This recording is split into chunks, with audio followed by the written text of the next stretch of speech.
gustaría que nos hablara un poco acerca de lo que es la industria de las tecnologías en el mundo, en particular en Silicon Valley, y por qué México no ha sobresalido tanto en esta industria. Ajá. Desde su punto de vista, con la experiencia que usted tiene. Pues es difícil, son preguntas muy difíciles, ¿verdad? ¿Por qué México no está al mismo nivel? Pues hay muchos motivos, ¿verdad? No es una sola causa. Y además los cambios toman mucho tiempo, ¿verdad? Si ves aquí el Silicon Valley y no surgió de la noche a la mañana, lleva 100 años, ¿verdad? Que se va desarrollando esto poco a poco y empieza con una universidad y atrayendo a ciertos estudiantes, y luego los estudiantes se quedan y empiezan compañías y atraen más estudiantes a venir al área, y es un círculo virtuoso, ¿verdad? A través de los años. Entonces, que es cuando, si México quiere hacer algo parecido, o Morelia, Morelia, Michoacán, sí. Michoacán, pues lo mismo, no estamos hablando de que se va a hacer en 1 o 2 años, y va a tomar 100 años en llegar a un nivel más avanzado. ¿Pero por dónde empezar? Pues, ¿por dónde empezar? no sé. Siempre me hacen esta pregunta y no tengo la respuesta, no hay una respuesta fácil. Pues hay varios factores. Uno es tener gente interesada y preparada en tecnología, ¿verdad? Si tú ves ahorita, una de las razones principales por qué empiezan las compañías aquí y porque son exitosas es porque hay mucha gente capacitada que pueden contratar, y es relativamente fácil encontrar un buen equipo de gente.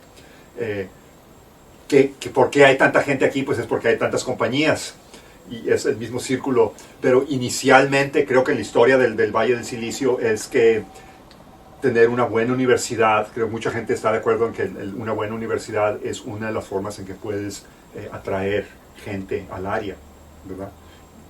Y traes, sí.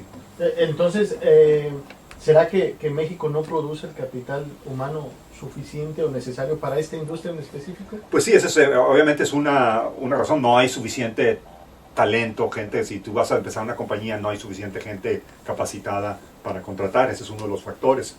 Otro de los factores es el capital, ¿verdad? No hay capital de riesgo, no hay gente que está dispuesta a invertir y arriesgar su dinero en cosas de tecnología. Quizá porque no hay dinero, o quizá porque los que tienen dinero no saben de tecnología, entonces pues no están a gusto invirtiendo en algo que no conocen, ¿verdad? Porque aquí los que tienen dinero invierten, muchas veces son gente que exitosa, que tuvo una compañía anteriormente, entienden la tecnología, entonces saben cómo invertir su dinero. Entonces no nada más es tener dinero, necesitas tener que la gente que tenga dinero entienda la tecnología. Entonces vuelve otra vez al mismo problema inicial, ¿verdad? Si la gente, ¿verdad? Necesitas gente que tenga una educación y que un gusto por la tecnología. Entonces, pues de alguna manera, si pudiéramos o intentáramos buscar dónde está el problema de la industria de las tecnologías, tendríamos que ir a la universidad, a los institutos que no producen la gente que ocupa la industria. Sí, pero a lo mejor aquí hasta más atrás de los institutos, las preparatorias y las escuelas, porque parte del problema es que, esta es mi teoría que siempre presento, es que en muchos países como en México, la gente más capaz no está interesada en tecnología. Hay gente capaz en todo el mundo, ¿verdad? Pero si tú ves en México, la gente que está en la universidad, por ejemplo, los más trabajadores, los más listos, los con más creatividad, no les interesa por lo general la tecnología. Todos quieren ir a hacer mucho dinero. Aunque estén estudiando ingeniería, su plan es, no, voy a ir a trabajar en una compañía y hacer mucho dinero. En las universidades privadas, generalmente son las compañías de la familia, ¿verdad? En las universidades públicas quizá no sea ese tipo de ambiente. Entonces, ¿por qué no están interesados en tecnología? Pues porque no hay oportunidades en México, o porque no se les... la cultura no es así. No estoy diciendo cosas muy organizadas, ¿verdad? Pero tengo que analizar esto para ver qué es lo que quería decir. Pero, por ejemplo, yo comparo, aquí recibimos muchos solicitantes de India, ¿verdad? Y por muchos años en India pues no había muchas compañías de alta tecnología. Ahora ha cambiado la cosa, pero si tú te devuelves hace 30 años, Pues no había mucho. India era un país muy pobre, como México, no tenía mucha industria de alta tecnología, pero por algún motivo la gente en India, igual que en China, valuaban mucho el ser ingeniero, el trabajar duro y ser ingeniero. O sea, casar a la hija con un ingeniero era es muy valioso. Y en México, aunque sí, la gente dice un ingeniero es buen prospecto para el matrimonio, pero la gente realmente no le interesa tanto la ingeniería. O sea, quieren la ingeniería nada más para conseguir un buen trabajo de administrador. No quieren trabajar como ingenieros.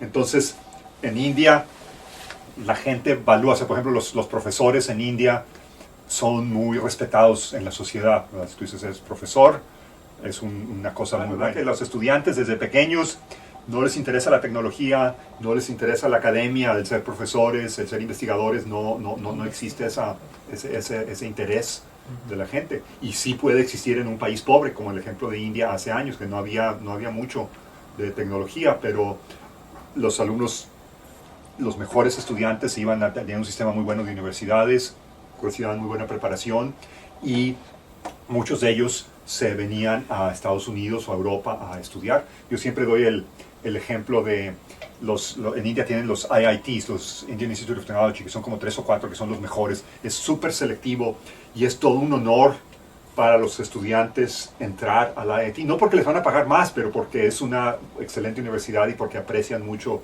la educación y la ciencia. Entonces, tiene un sistema muy selectivo para los estudiantes y los mejores estudiantes solicitan ingreso a universidades extranjeras para seguir estudiando una maestría o generalmente un doctorado. En México no es así. Los mejores estudiantes, primero no es tan selectivo el sistema, no hay esas universidades así de excelencia que todo el mundo dice, esta es una buena universidad. Y luego los mejores estudiantes, al menos del TEC que yo conozco, no solicitan a Stanford o MIT, no, todos se quedan a trabajar. De vez en cuando hay una excepción, ¿verdad? O sea, hay excepciones, pero no es la mayoría. Pero ve usted viable que México pronto impulse esa industria, o qué factores pudieran activarla. Usted mencionaba el caso de la India, pero ¿cómo puede ser que un país tan lejano al nuestro, que también tiene pobreza como el nuestro también, sí, o más que México, o más exactamente, haya despuntado y sea uno de los principales productores o desarrolladores de software, por ejemplo? Sí. ¿Qué factores pueden motivar en nuestro país, ya no hablemos de mi estado, del país en general, para que esta industria también crezca considerablemente a nivel mundial? ¿Qué factores? Pues el único que puedo mencionar es el de cambiar la cultura para que la gente aprecie más o valúe más a la gente que se dedica a desarrollar tecnología, a hacer investigación, a estudiar, a ser académicos, porque mientras que no se enfoque a la gente capaz a esos intereses, pues no va a haber ese...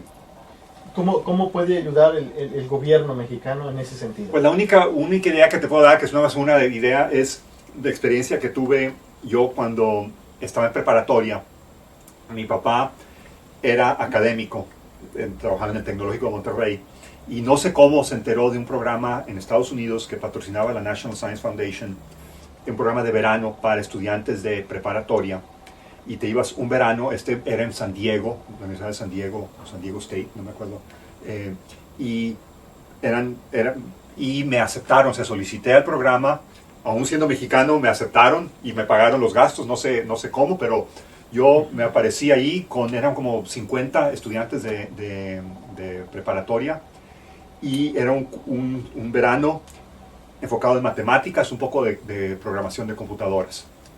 Y en ese verano aprendí muchísimo porque me enseñaron cómo pensar rigurosamente, cómo hacer una demostración matemática, a apreciar las matemáticas y por qué eran tan poderosas, cosa que no se me había dado en las clases en preparatoria, ¿verdad? Eran las clases más de, pues te memorizas los resultados y no era el reto, ¿verdad? De demostrar un teorema, por ejemplo. Entonces en ese verano tuvo mucha influencia en mí porque vi cómo lo que eran las matemáticas bien, lo que era hacer un poco de investigación, tratar con otros estudiantes que evaluaban ese tipo de trabajo, y pues me afectó, ¿verdad? me influenció mis decisiones después. Entonces, quizá algún programa así en México se podría hacer, ¿verdad? Que de traer estudiantes, pero no de universidad, de preparatoria o de secundaria, de alguna forma atraerlos para que en un verano enseñarles un poco bien qué son las matemáticas o la computación o la ingeniería, ¿verdad? Y que le saquen gusto a ese tipo de trabajo. Motivarlos. Tal vez, porque parece ser, no estoy seguro, aquí en el Valle del Silicio, que también el gobierno dio incentivos a las empresas que llegaban y se establecían en la región. Sí. Podría ser también una alternativa. Sí, también eso. Yo no conozco incentivar. Tanto. Sí, al tipo de incentivos para que la gente, para que las compañías inviertan, para que abran laboratorios, etcétera. Me pregunto yo siempre, por ejemplo, en otro, cambiando el tema aleatoriamente, si tú ves Google y Microsoft y estas compañías tienen centros de investigación en diferentes países. En China tienen centros de investigación, en India tienen centros de investigación, en Europa, por supuesto, tienen centros de investigación. Y en México no tendrán algún centro de desarrollo, pero no tienen centros de investigación. ¿Y por qué es que no tienen centros de investigación en México? Quizá porque no hay incentivos del gobierno, como dices tú, ese es un factor muy grande. A lo mejor el gobierno en China les ofreció algo para que se establecieran ahí. Otro motivo es que no hay suficiente talento en México a nivel que necesitan para formar un laboratorio. Otro factor es que no hay suficientes mexicanos en las compañías aquí que impulsen la fundación de un laboratorio en México. Por ejemplo, cuando Microsoft o Google empiezan un laboratorio, lo que hacen es ven dentro de la compañía, la gente que está trabajando en la compañía, quiénes son de China, quiénes son de India. Y esas gentes promueven o les preguntan, oye, ¿podrías ir tú de director o nos ayudas, te vas de investigador un año o dos para empezar el laboratorio? Entonces, no solo es que había talento en estos países local, pero que dentro de las compañías había talento de esos países que podían ir a empezar el laboratorio.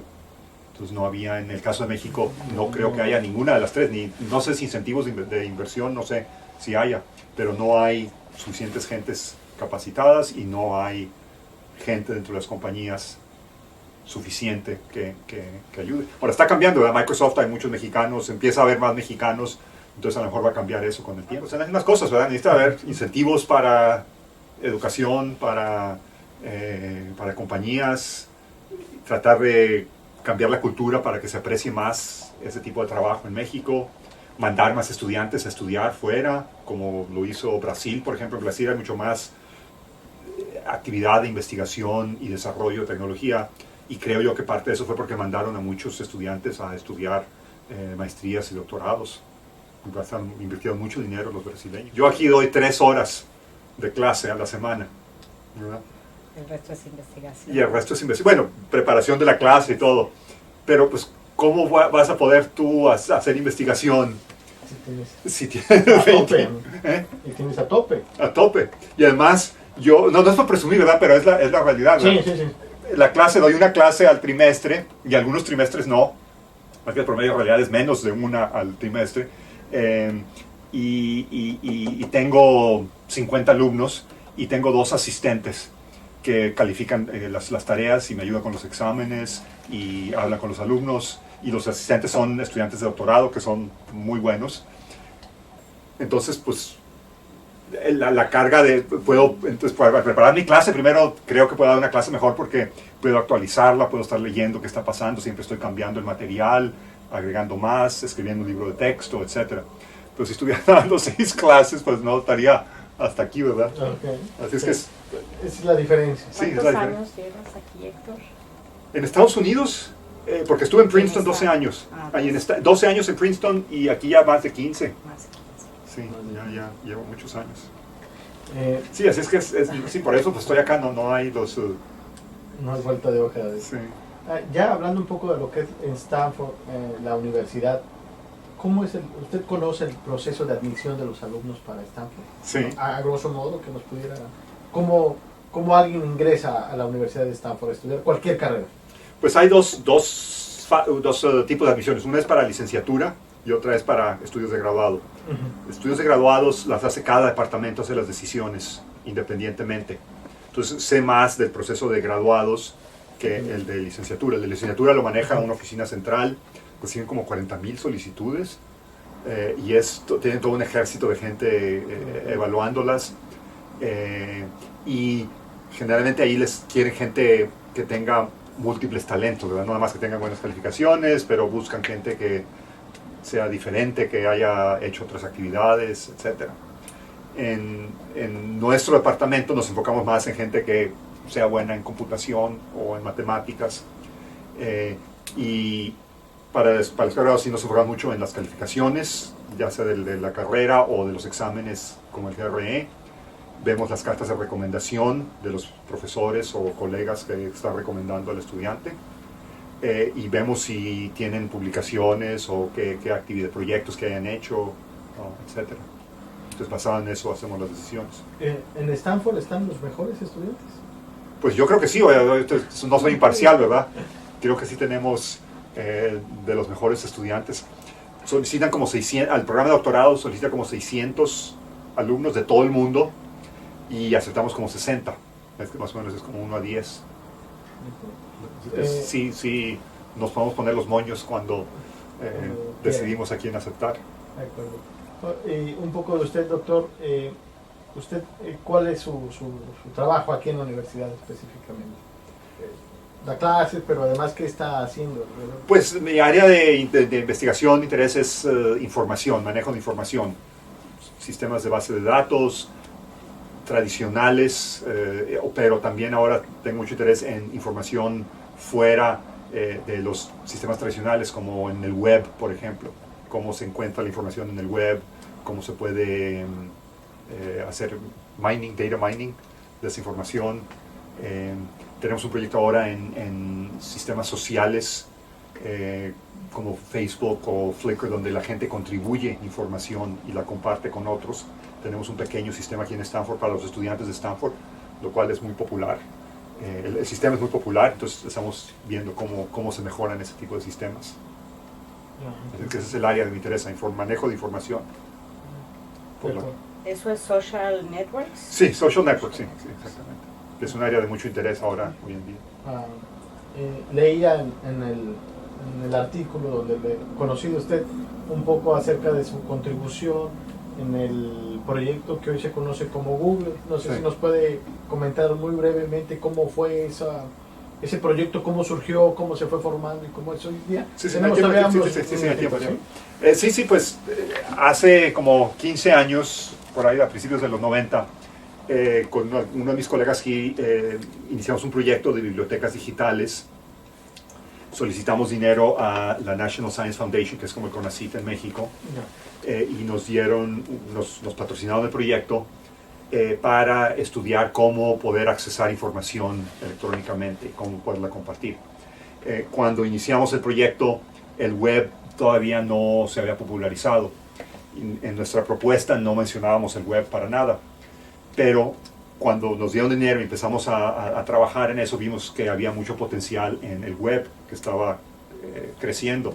Entonces nos interesó mucho. Estamos estudiando el tema en general de información, cómo acceder a información, y uno de los estudiantes se interesó en el problema de los buscadores, cómo encontrar información. Ya había buscadores, pero tuvo una idea de cómo mejorarlos, y pues se nos hizo excelente la idea y siguió haciendo investigación, desarrolló el sistema inicialmente. Los resultados iniciales eran muy prometedores y siguió mejorándolo. Otro de esos estudiantes, uno de mis estudiantes, se puso a trabajar con él, Sergey, y después de un par de años decidieron que mejor se iban a hacer una compañía. Y esa es la historia, básicamente. Pero de aquí salió, ¿verdad? Era un proyecto, estaban los estudiantes. ¿Qué fecha es cuando ponen ya la compañía? ¿96, 97? Por ahí 96, sí. Y el proyecto empezó en 94, así es que sí, estuvieron aquí 3, 4 años trabajando con nosotros. ¿Era todo un equipo al principio de estudiantes? No en Google, no, era todo un equipo, o sea, el proyecto eran como unos 6 o 7, no, en el proyecto de bibliotecas digitales. De bibliotecas digitales. Éramos 2 profesores y 7, 8 alumnos de doctorado, todos patrocinados por la NSF, Contratamos a un investigador de tiempo completo que nos ayudara, que todavía está aquí, Andreas. Y era todo el equipo, o sea, nos juntábamos frecuentemente a discutir problemas, buscadores o interoperabilidad o cualquiera que fuera el tema. Entonces, la idea de Google no salió en el vacío, ¿verdad? Era todo un ambiente que estábamos discutiendo los problemas.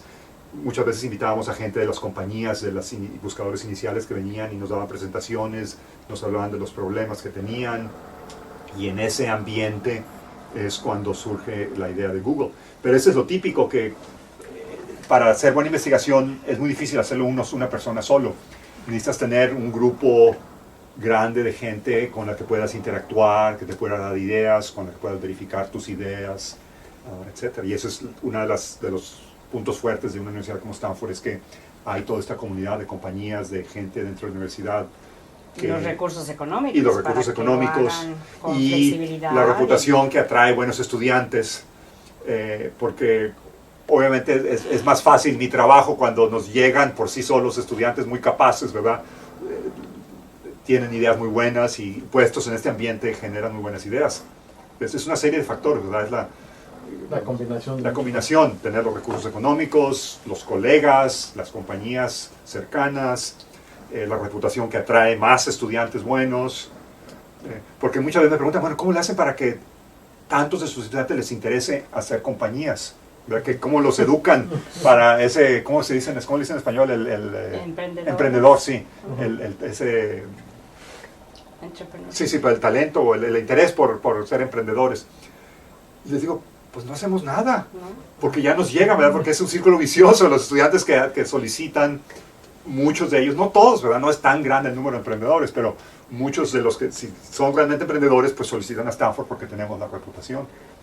Entonces, es todo el círculo vicioso, ¿verdad? Ese combinado con el boom del internet y de los buscadores fue que se pudo dar lo que es Google. Exactamente, porque había los recursos, había la gente, eran los problemas de interés en aquel entonces y salió esa idea.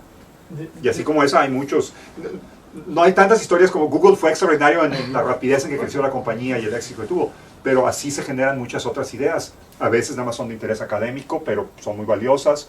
A veces son de interés para las compañías. A veces sale una idea valiosa y no se explota por 10, 20 años y eventualmente alguien da con la idea otra vez y ya, pues ya tenemos la tecnología y se desarrolla. Pero la verdad es que aquí no estamos enfocados en hacer investigación para empezar compañías. Es como un byproduct, como se dice en una... Doctor, pues muchísimas gracias.